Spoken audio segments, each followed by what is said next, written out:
Why should anyone still read Macbeth? Because it is short, violent, strange, and frighteningly clear about ambition. Shakespeare begins with thunder, witches, and prophecy, but the true danger is not magic. The true danger is a thought that enters the mind and refuses to leave. Macbeth hears that he may become king. At first, the prophecy sounds like fate, but soon it becomes temptation. The play turns on a terrifying question. If the future has been promised, does Macbeth wait for it, or does he force it to happen with his own hands? Lady Macbeth understands the weakness in that moment and pushes him toward action. Their partnership is one of the play's darkest engines. They try to turn murder into strategy, guilt into silence, and fear into control. But the body remembers what ambition tries to hide. After Duncan is killed, Macbeth gains the crown, but loses the ability to rest. Every step meant to secure power creates another threat. Banquo, Macduff, sleep, blood, and even imagination turn against him. Shakespeare shows power as a trap that demands more violence to protect itself.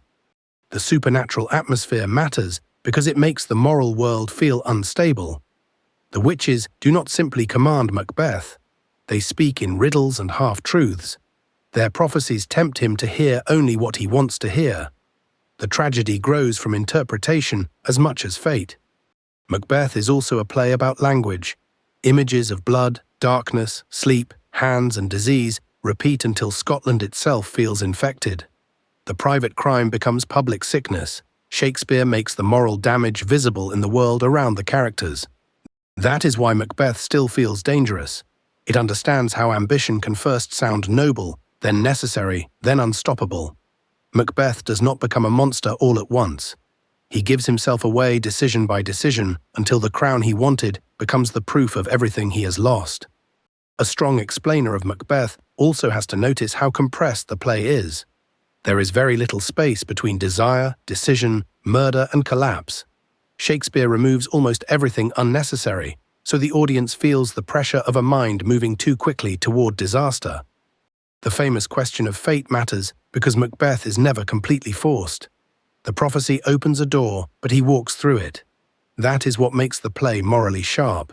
It refuses to let the supernatural remove responsibility. Macbeth can blame the witches, but the choices are still his. Lady Macbeth's arc deepens that idea. At first, she seems stronger because she can name the violence directly. Later, guilt returns through sleepwalking, imagined blood, and broken language.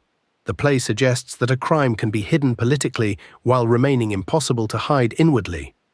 For modern audiences, Macbeth remains powerful because it understands ambition as a story people tell themselves. The first crime is presented as a necessary step. The next crime protects the first. Soon the person who wanted power cannot stop serving the violence that power now requires. This video is supported by Bookspace, a place for people who love books to discover new titles, notes, and readers with similar taste. The link is in the description.